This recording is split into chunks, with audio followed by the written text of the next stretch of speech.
Welcome to Mixtapes and Tasty Cakes with your host Bert Laporte, Damien Monte Carlo, and Angry Mike D.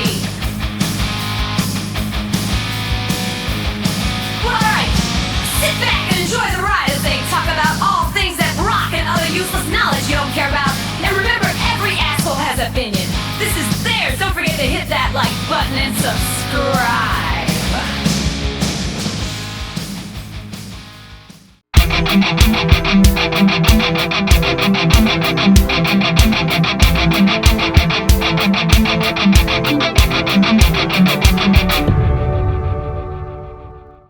All right, we're back. Another episode of Mixtapes and Tasty Cakes. This one we're doing a review of the Limp Bizkit album, Chocolate Starfish, and the Hot Dog Flavored Water. It's a long title. Yeah. So it's came out 25 years ago, back in the year 2000. Man, 25 years ago. That's crazy. Crazy. I remember when it came out. And I wasn't really into them. But I do like some songs, and I really like the songs. The few that I like, I really like them. So, but the other stuff, like a lot of this, 90% of this record, I was not familiar with. Yeah. See, on the other hand, I love this record, and I don't know, like this was a good record for me at the time. I got like what do you call that? Guilty pleasure. Definitely one of mine is this band. It's a guilty pleasure for a lot of people. Yeah, it really is. Yes. I like this band. All right, let's you know how we do it? We rate it from 1 to 10. We average it all out with all three of us, and we give it a ranking in the order that it comes in with all of us. So, okay, 12 songs. 3 songs we didn't count. We didn't count the intro and the outro, and then the different version of Rollin' we didn't count, so it's just 12 songs we're counting. And we're going to start at 12. Coming in number 12, Get Your Groove On. What you got, Damo? I thought it was okay. I gave it a 7. This is probably a bit generous. Honestly, it was a bit too much hip hop for me. And I probably should have gave it like a 6, really. But Okay, yeah. Mike D. I gave it a 4, and I felt like I was being generous on this one. A little too rappy for me. And I'm not saying I like hate rap or anything. I just don't particularly like him rapping. I don't like his voice. Gotcha. So I gave this a 4. I gave it a 6.5, probably my slowest score. Not a bad song, just nowhere near as strong as the rest. All right, coming in number 11, Boiler. What do you got, Damo? I thought this one was okay. I gave it a slightly better score, 7.15. Just the chorus wasn't really that great, but I liked it better than the previous one. So, Okay, Mike D. Yeah, I liked it better than the previous one. I gave this one a 5.5. I really couldn't tell you why, but I found this one a little more appealing than the last one. I gave Boiler a 7. I think it's a good, solid tune. A deep track, though. Definitely a deep track. yeah. Coming at number 10, Living It Up. What you got, Damo? I like the chorus on this. And it kind of rips off the Eagles song "Life." Is it the Eagles? Life in the Fast Lane. Yeah, Eagles. Yeah, like that melody line. But I gave it a 7.25. Okay, Mike D. Hit this with another 4. I'm not a big Eagles fan, but I don't know. Too rip off, too cheesy, too shitty. Yeah.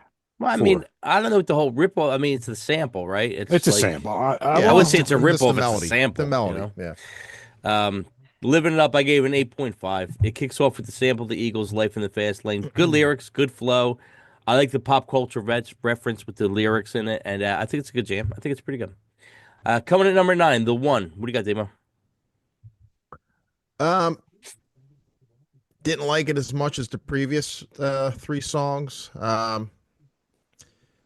It wasn't bad. I gave it 6.95. I like the choruses. They kind of have that formula, like the kind of light, clean verses, which I like.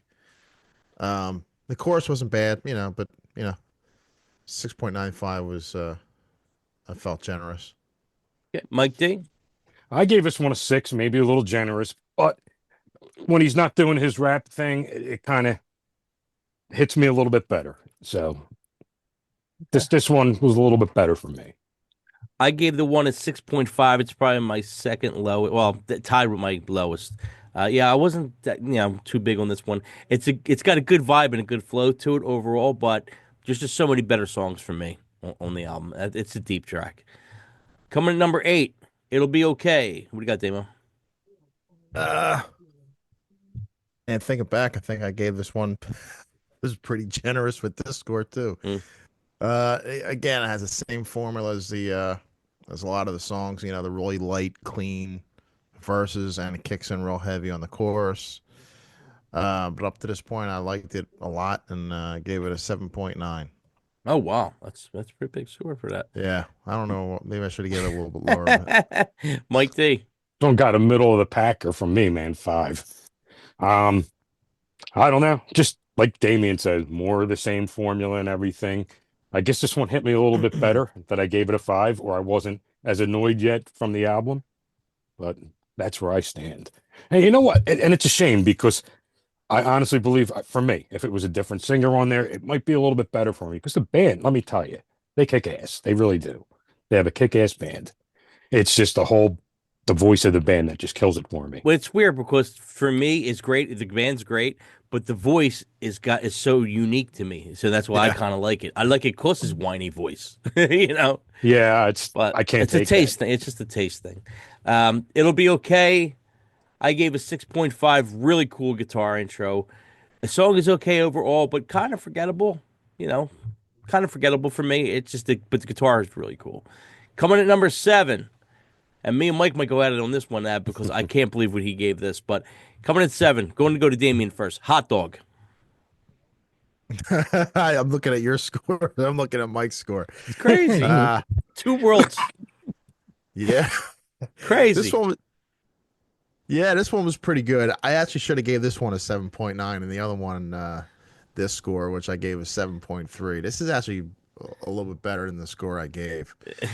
I don't know why I gave it that, but 7.3, you know.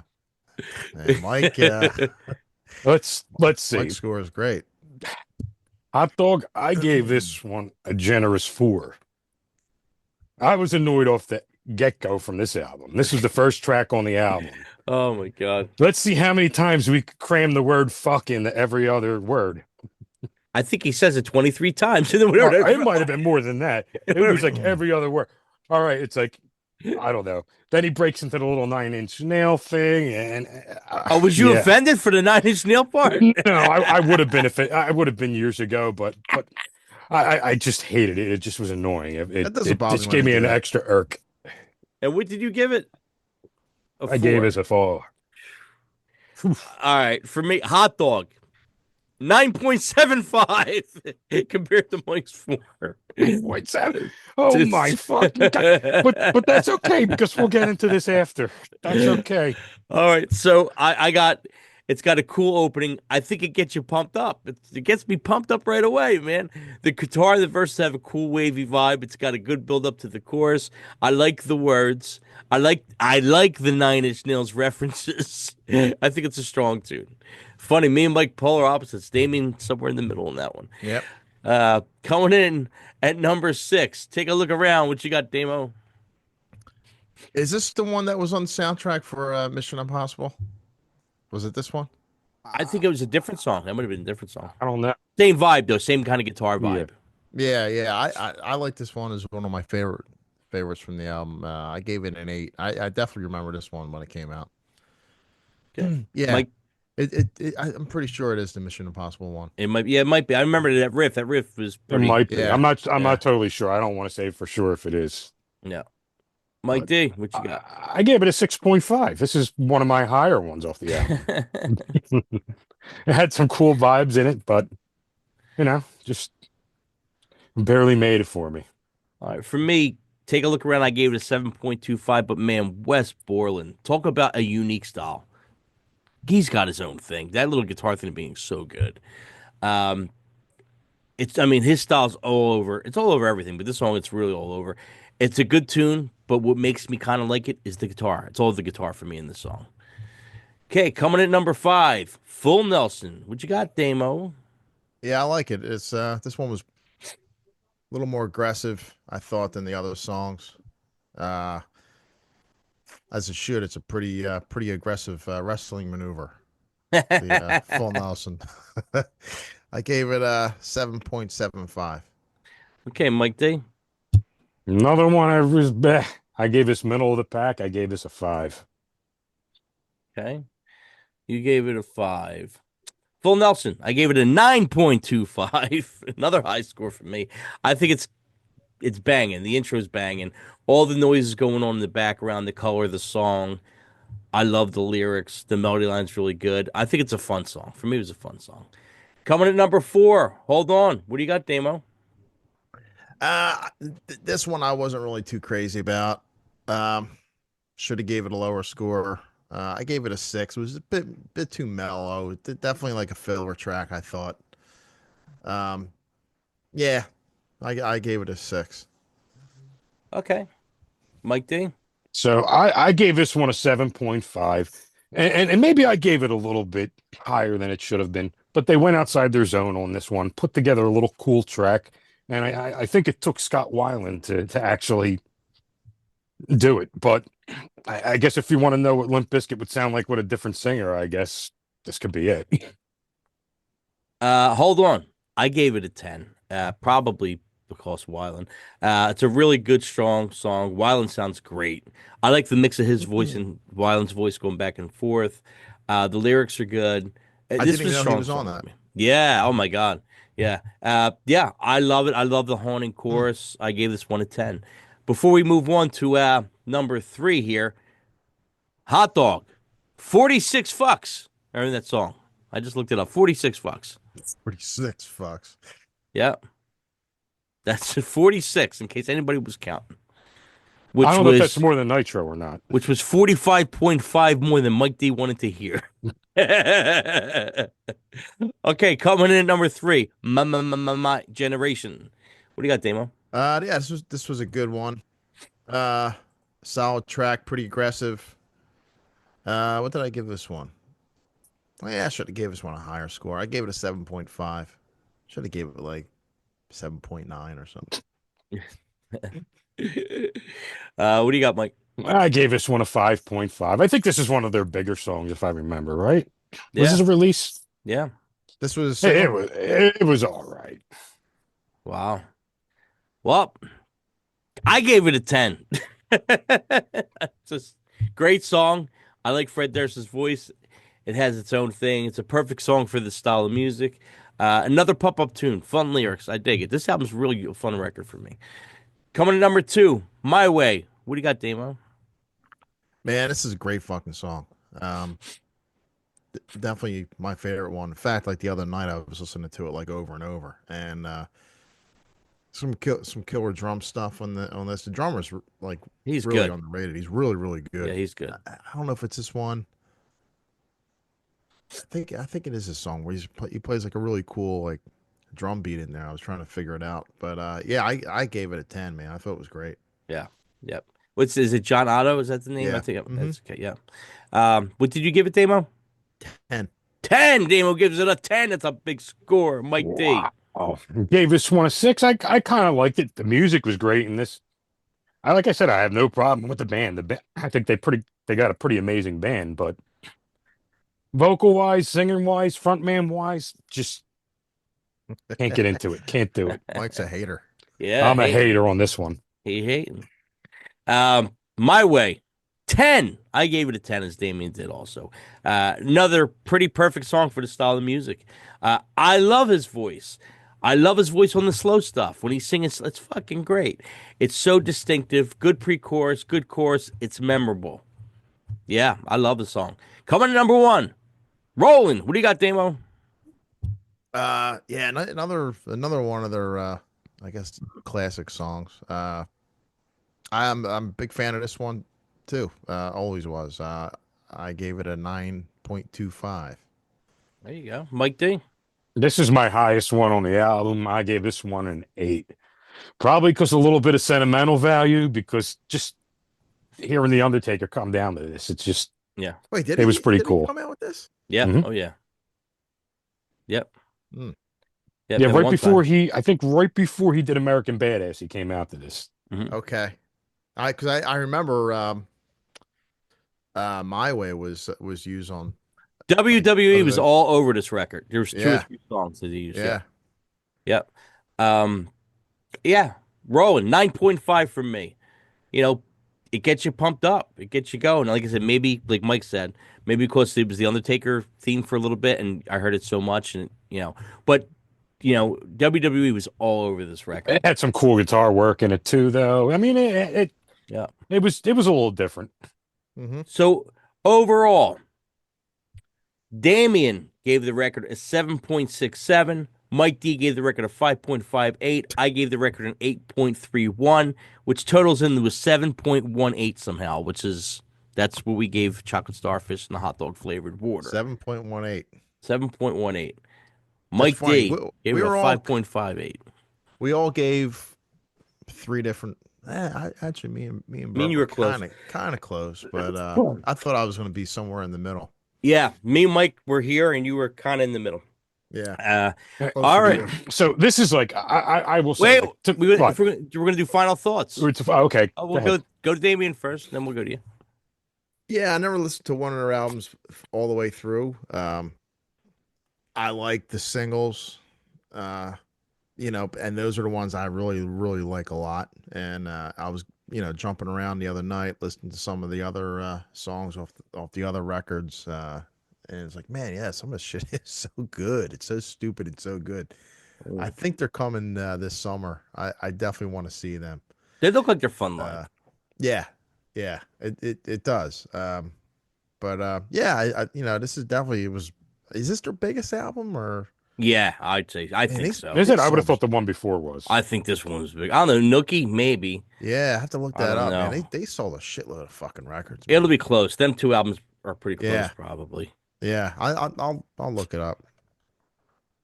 But Mike D, final thought as Damien's looking that up. So, final thought, man. Like back then when they came out, like to me it was frat rock, and I still look at it as frat rock, and that's just something I can't get past. As It's Damien calls it, butt rock, bro rock, or whatever. it's there with the Yeah, Dave like Matthews, sports rock, sports metal. all that type of stuff. Even though it's not the same style of music, it's there with it. It just sits in that same spot that festers. It just Yeah. does. But here's the crazy thing, man. Look on Spotify and see how many I'm saying viewers, how many listeners Yeah, that Limp Bizkit has. Let's say 15.4 million Yeah. a month. It's just ridiculous. All right.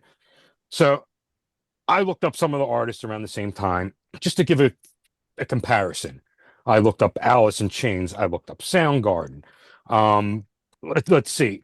They doubled them, maybe even tripled them on the listeners. yeah, I'm looking at. They have more listeners than Kiss. They were big, man. They were big. But it's just crazy that many people still listen to Limp Bizkit. Yeah, dude, it's like hundreds of millions. I'm That's looking at it too. crazy. Break stuff, 791 million. That's a great song. Rolling, 618 million. They got a lot of songs, and this album, it was 6 times platinum. Oh yeah, here we go. Wow. It sold 8 million records. The one before that, significant other was a little over 7 million. So yeah, this was their biggest. Yeah. Well, that was That's a lot, man. you figure that was the build up. The significant other had Nookie on it, and you know how you get that record where you break, and then the next record's usually big. And but it Yeah. listen, it had a lot of hit songs on that record.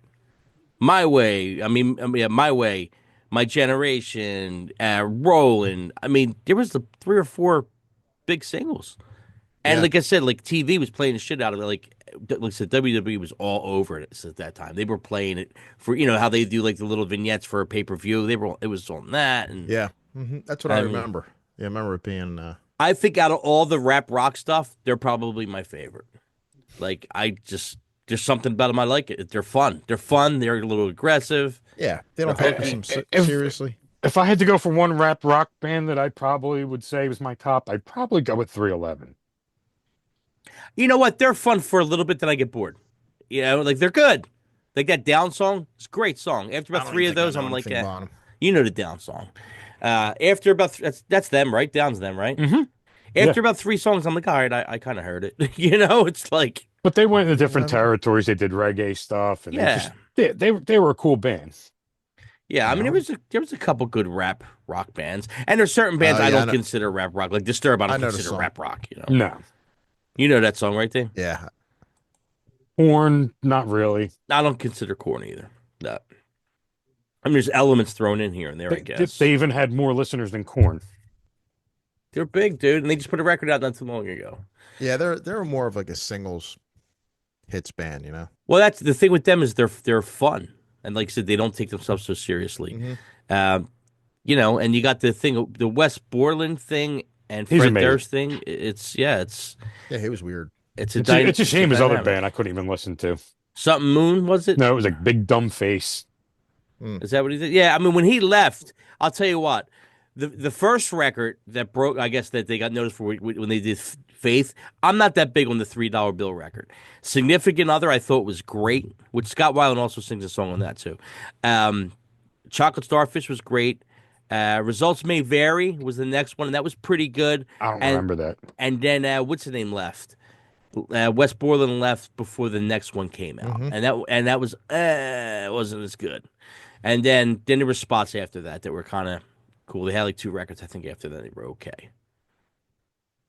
But yeah, them two records back to back though. Wow, they were pump up jams, man. Like if you were driving or you going to the gym or you just wanted to pump up, they were pump up songs. Mm-hmm. Definitely.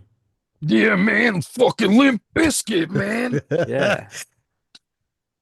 40-something Ugh. fucks. But, you know, and I say this all the time, you got to remember the time you were at that point when that came out. I was loving it when that came out. Like I couldn't play that. I couldn't play that with the But windows think open. about it. It's 25 years ago. So 25 years ago, your head was a little bit different than where it is now. Listening to it now with the windows open and fucking pumping might be a little weird, even though you still listen. But 25 years ago. So when we do this, I always put my mind frame in the 25 years ago. Like, but even though it's a mix, I guess, what you like I now. tried to, and I wasn't a big fan of it back then either. I had the two albums. I had The Significant Other. I had this one.